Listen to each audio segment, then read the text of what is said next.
You are listening to the Mark Lesko Podcast, a podcast by diehard fans for fans.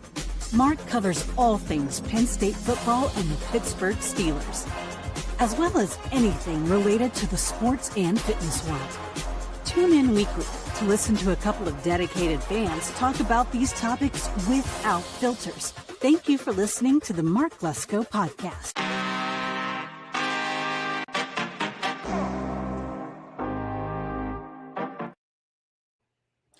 What's up, Yinzer Nation? Welcome to the Mark Lesko Podcast. I'm your host, J-Rod, and this is Black and Gold Mondays.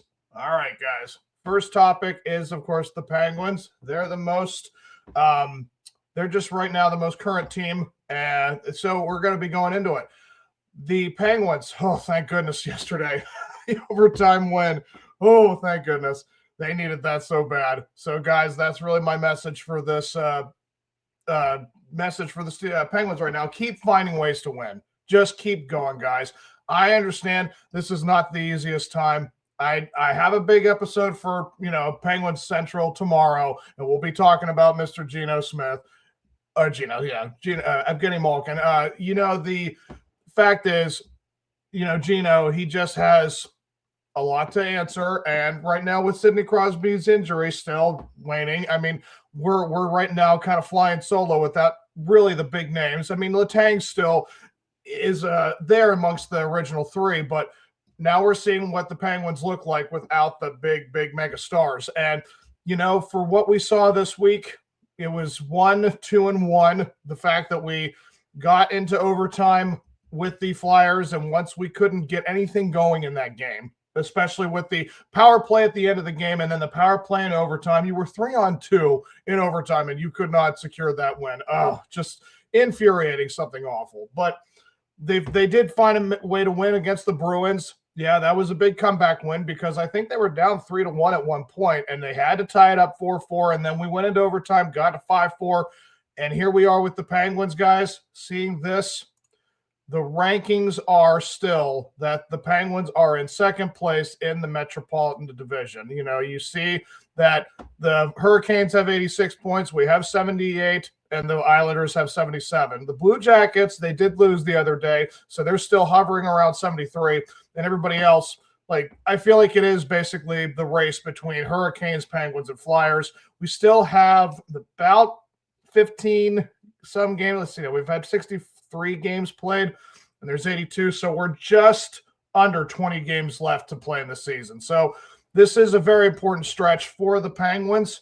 Their upcoming games, it's so crucial. But like I said, I'll go into that with tomorrow's Penguin Central episode.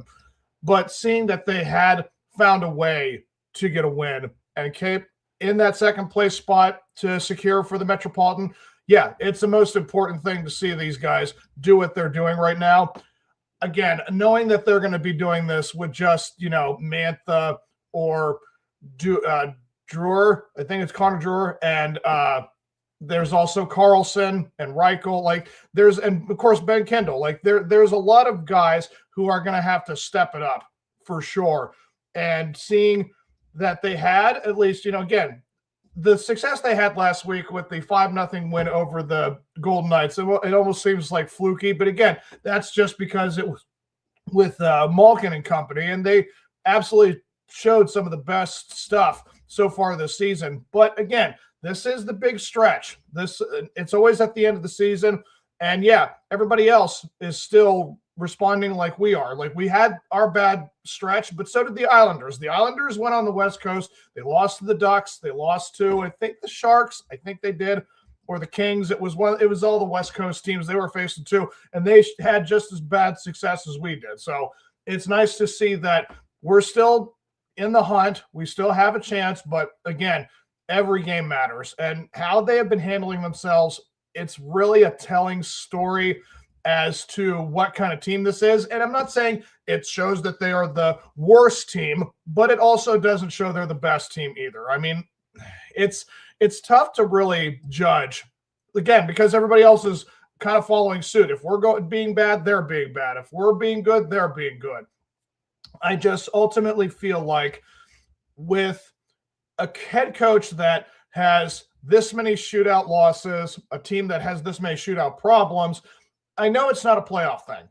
This will not be in the playoffs. I know that. But these glaring problems showing that, they're not the best, scorers.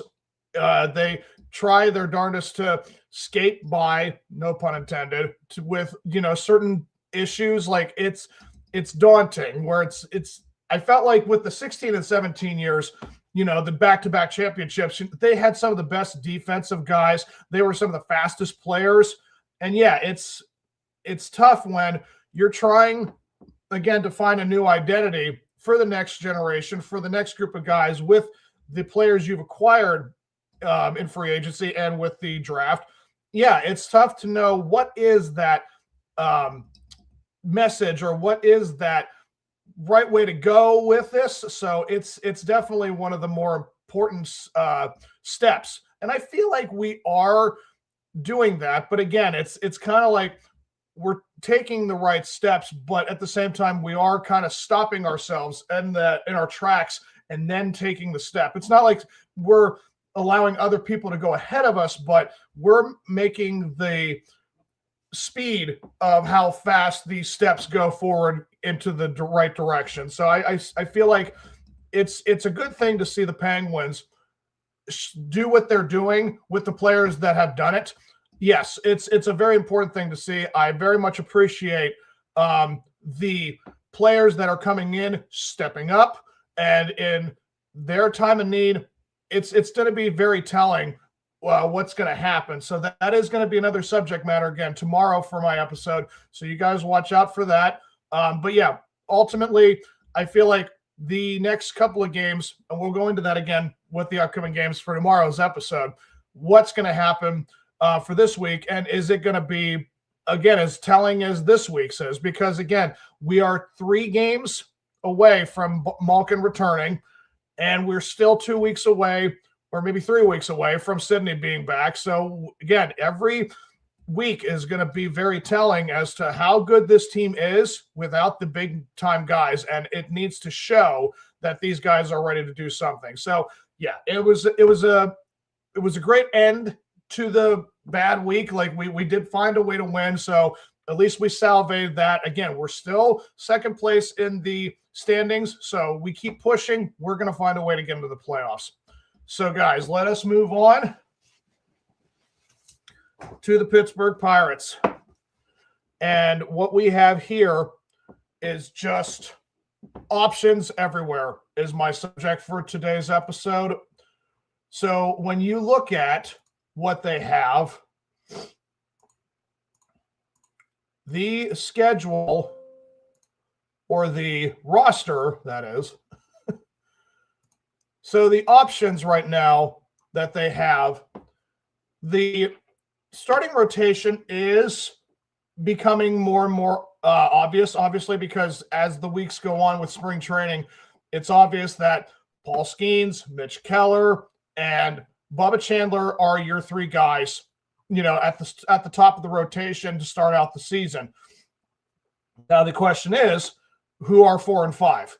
I did kind of cover that in yesterday's episode of the Pirate Central, and that should be uploaded sometime this week, guys. I don't know what happened. I think I accidentally just put on Facebook that it should have also been YouTube, but it should be up soon. But yeah, number 4, that right there is a very important thing to get right, especially to start out the season, because, you have the first 3 series, I do know for a fact, we're at Cincinnati, or we're at Mets to start, and then we're at Cincinnati, and then we come home for the Orioles. And I do believe that, when you think about, when you come home to who's going to start the home opener, and I don't think they're going to have Paul Skeens be it. I think it's going to be Mitch Keller, and then it would then obviously be Bubba Chandler after him, and then who's the number 4 or 5 guy really does set the tone for how it's going to look going into the season. And I do believe that, if I am right what I said yesterday, I had Carmen Majinski as the number 4 starter, and then I had Jose Urquidy as the 5th starter. So this makes it very important to know what it's going to be to start out the season, because once Jared Jones comes back, and again, I mentioned this in my episode yesterday, that it's going to slate Jared Jones into the number 3 spot, and then Bubba Chandler goes down to number 4, and then you're probably going to be looking at Jose Urquidy to be your number 5 guy. I feel as if Carmen Majinski would be a great bullpen option when Jared Jones gets back. I think that's where he needs to be at. I mean, it's important to know that we also do have other options to go. We have Braxton Ashcraft potentially be a starter, potentially. I mean, and Hunter Barco, again, being a lefty, that also puts him in a good spot to get a chance to be a starter. And you have also, I mean, even Thomas Harrington, regardless of how, he had a pretty shaky start to his career, he's another option that they could go with. I think the only other option for a starter, that would be it. Yeah, so I mean, you do have at least another 3 or 4 guys, that could potentially be, number 6 guy, or someone who you can use to, right this ship or keep, the sails afloat before Jared Jones gets back. I think it's important that they find those people. Now, the biggest question that they need to openly admit is what is going to happen. Because again, as much as you want to try to get over the fact that Henry Davis is a bust, and they will never admit it, they can't. It's the number 1 overall pick of a draft. You never want to say that against a guy, but his offensive numbers are some of the worst a number 1 overall pick probably has in their career as an offensive player. And then, of course, you have Joey Bart. So far this spring training, I think if I'm right, he has I don't think his batting average is 100 yet. Spring training, I mean, he has 18 at-bats this spring training and 1 hit, 1 run, batting average .56, 0.56.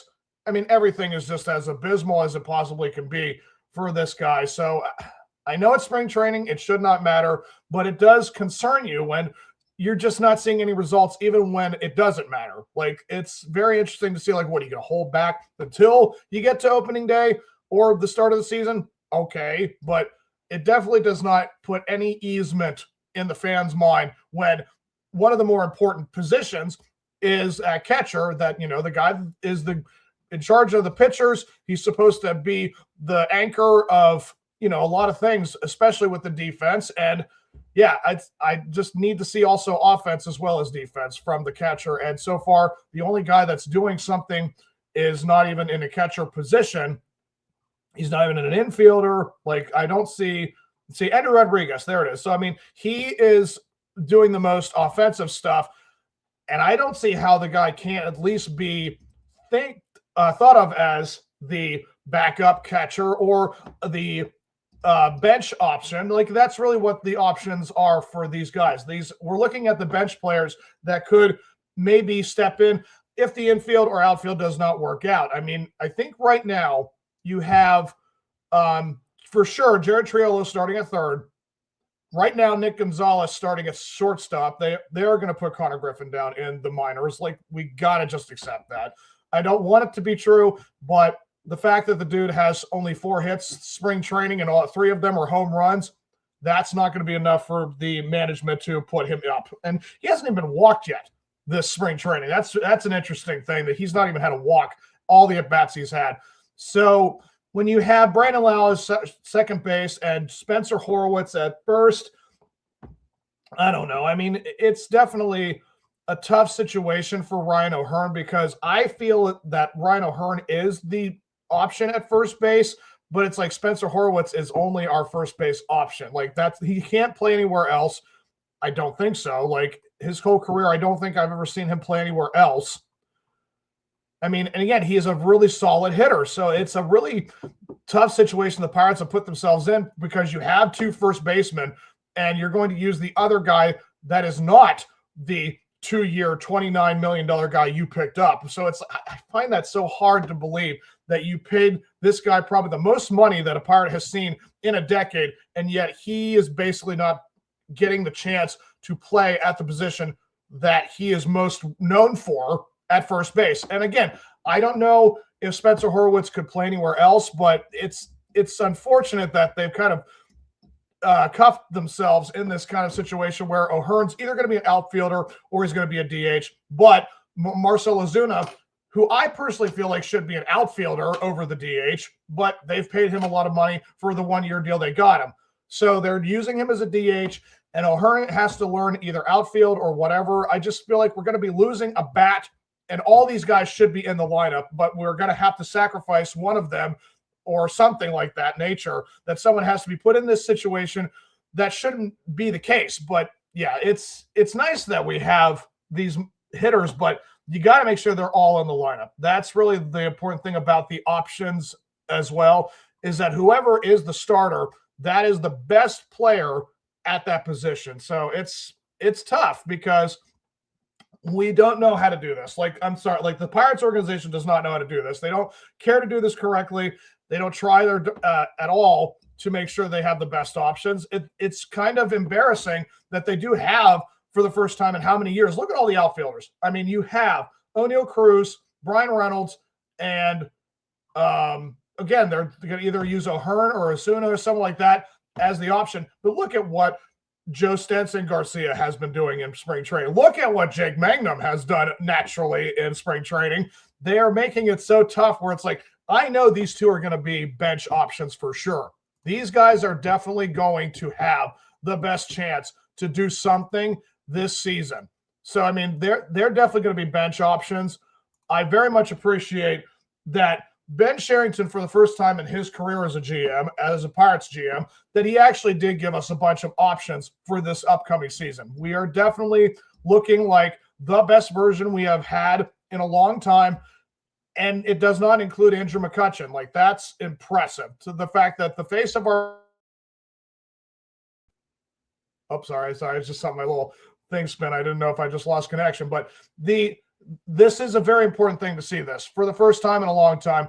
And yes, like I said, I keep mentioning the 2027 lockout. It's going to happen. We have to prepare for it. So this is our one and only chance to do something big. So it's important that they try for a playoff push, try to even win the division, because the division, once again, is up for grabs. I am not convinced that the Cubs or the Brewers or even the Reds have enough to say they're the best team in the division. We do have a shot to put ourselves in the position to do so. Regardless of if it is the Pittsburgh Pirates, they have a shot to do it.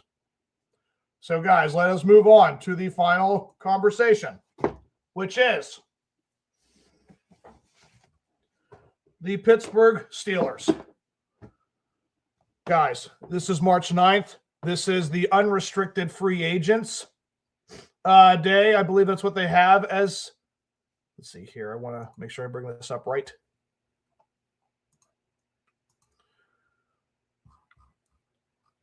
So it says today it begins. I think it's the negotiation window. It starts today at Monday, March 9th. Yep, it starts at noon, and it goes to March 11th at 4 p.m. So for the next 2 days, guys, we're going to be seeing a slew of free agent names being thrown out. And again, the topic is the best direction. I mean, how can we determine what that is? I mean, it does seem like that they are going to be pushing for Aaron Rodgers to return because, again, it's a Mike McCarthy former player. He knows that they're going to have the relationship they're going to have. They have the history they have. It's fine for, trying to win right now. But as of right now, I think that there are a lot of interesting holes that we need to address that make us very vulnerable in that. How can we say that we're trying to win now when these particular positions have the setup they have? Like, I feel like losing Isaac Seumalo, a left guard, having to replace him, that's a big order. Replacing guys like Cam Hayward, who are legends, that's a big order. And I did just see, as of this morning, Asante Samuel is a cornerback. We did re-sign for a 1-year, $4 million deal. And seeing his numbers, I know he didn't play a whole lot of games.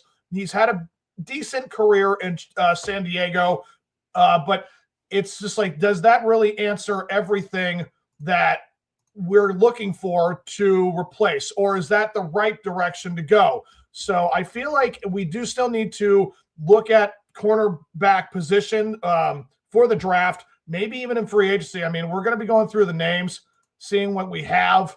Let's see, is there any way you can make this just a little larger? And I'm trying to make sure I can see the names and just at least see the names, maybe the position. I'll say what they are if you can't see it, guys. Now, the number one player, Malik Willis. I mean, is it a pipe dream for the Steelers? It does seem that way.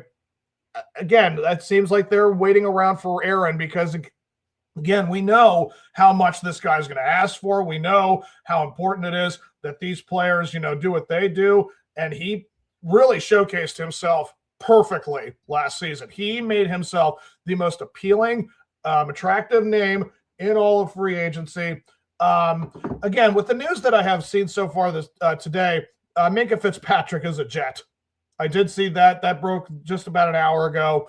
And also they're off Tua. So, I mean, there are certain things already happening that it's massive. It's definitely direction changing for both Miami and now New York. Like, we're seeing things happen already for certain teams. So let's see what we have these next couple of days. But again, as far as Malik Willis is concerned, that would be the golden goose to get as far as the talent, because the guy is the perfect age. He's 27 years old. He has showcased himself to be one of the more impressive quarterbacks. Like, he did what he did with Jordan Love out. And again, everyone talks about how great Matt LaFleur is as a coach. He definitely knows his stuff. And yeah, Malik Willis was able to enhance his style and then some. He absolutely is the best quarterback option out there. And if we were to get him, guys, that would not only solidify that we're trying to win now, but we're also trying to win in the future, because the guy's only 27. He has, at 27, you have, I would think realistically, I think your most competitive years as a quarterback are up until about your 35th year. Like, I'm not saying you can't be contending after 35, but I'm saying realistically, you look at an age at a quarterback, it's like, yeah, anything under 35, you can still be competitive, you can still be in shape, you can still do great things. So this dude has an 8-year window, in my opinion, to do something spectacular. So not only, again, does he give you that chance to be the guy now, he will be the guy in the future. So that'd be pretty cool if we were going to get him. According to NFL's website, the next guy ranked would be Jalen Phillips, an edge at 27. Let's see. No NFL player made himself more money in 2025 after dealing with devastating injuries in back-to-back seasons. Phillips was excellent in Miami and then helped transform the Eagles' defense with his complete arsenal. His best should still be ahead of him. Yeah, I mean, obviously, a player like that, we don't need edge because we have so many. I mean, TJ, and we have, of course, Alex and the guy in the wings. I mean, Nick Herbig. Everybody keeps talking about how Nick needs to see the field. We need to find a way to make that happen. It's tough because, again, when you have so many options at a position and you can't go over the big names like that, you can't go over TJ, you can't go over Alex. It's just not a realistic thing. So the fact that Nick has to kind of expect a chance to maybe hit free agency, which would be devastating because, again, he is one of the better players at that position. Not just the fact that he's on our team. In the entire NFL, anyone would pretty much know how to build around that guy. So, I mean, as hard as it may be for me to say it, even though I'm wearing the number 90 jersey, I mean, he is one of the best names in all of Pittsburgh, but dude's 32. I mean, he's going to be 32. And he's had, a great career. He is always going to have the name attached to Steelers. But, I mean, Nick and Alex could very well be the most devastating edge rushers in all of football. They would be so lethal. I think that would be a really great tangent. And yeah, whoever gets this guy, Jalen Phillips, they're going to definitely see some production for sure. But it's definitely important that they figure that out. And again, the ranked third guy, Tyler Landenbaum, is center. Guys, we have Zach Frazier. We're not going to be worrying about that. The other name, number 4, is Kyler Murray. I mean, that guy has a lot of baggage in that sense. Like his personality is just all over the place. I don't know if I want to go to that direction. And number 5, Alex Pierce. Now it says in the description, a throwback to the 1970s. Pierce has posted a ridiculous 21.8 yards per reception over the past 2 seasons. He's been so effective stretching the field, just that he joined the Hall of Fame Jesse Lofton with rare production, becoming the second player since 1982 to notch consecutive campaigns with 6 or more receiving touchdowns and an average of 20-plus yards per reception.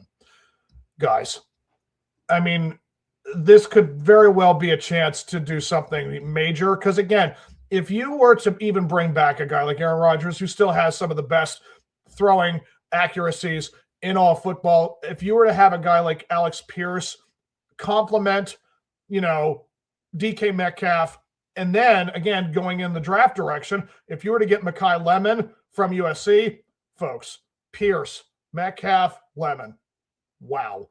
That would be a very, very effective wide receiver room. Very effective room. I mean, this is so important to get right. And I feel like if I were going in the direction of where I would go this way. To look at a guy like Alex Pierce, I know it's a long shot, but we have like $40-50 million in cap space. I mean, I think that they could find a way to make it happen. So that would be the direction I would personally choose. I'm going to go to the top 10 guys just to make this a little shorter. I mean, Trey Hendrickson, that's so cruel. He has some of the best numbers, but he's also an edge, and we're not going to go that direction. Devin Lloyd, a linebacker, 27. There are many third down linebackers in the league right now who can rush the passer. Lloyd just earned second-team All-Pro honors in year 4.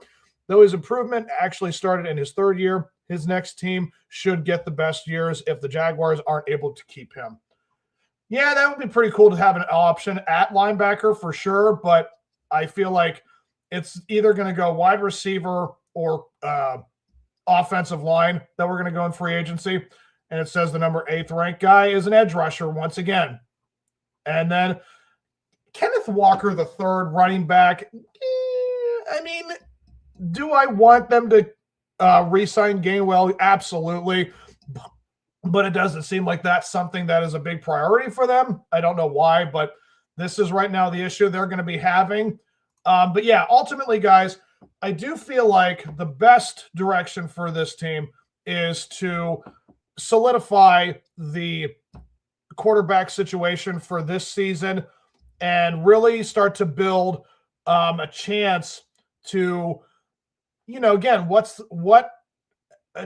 time do you want this to start? Like, do you want it to start this year for the rebuild in terms of the quarterback room? Do you want it to be found out next year? Like, I don't understand how they are trying to kind of hold back when it's time to do so. I mean, we've had 5 years without Big Ben, and they're just kicking the tires on this situation, and I don't get it.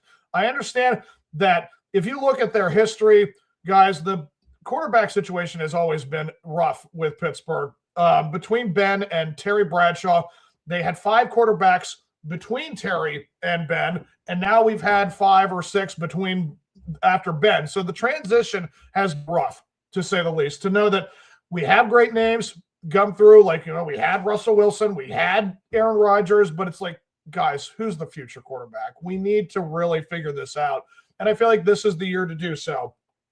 And it's definitely going to solidify a lot of other questions, but there's a lot of holes that don't really seem to have a direction either. Again, the offensive line is a little shaken up right now. The cornerback safety situation, even the defensive line, there's just not really a solid direction. So I feel like that's something they need to figure out, and they need to get right. All right, guys, this is going to be it for me. I hope that you have enjoyed this episode. This has been great. I mean, I've almost got to a half hour, so I'm really proud of what I'm starting to build with this. And, again, Mark's just been the best guy to help me out with this, to get me in the best place. I love doing this for you guys. So hope you guys like and subscribe, and make sure that you go check out the merch shop. I mean, it's a really cool little shop. I'm getting my stuff soon. I can't wait for it to come. And I'll see you guys next week for the episode. And I hope to see some of you guys for my Penguins episode tomorrow. And until that time, guys, enjoy being black and gold.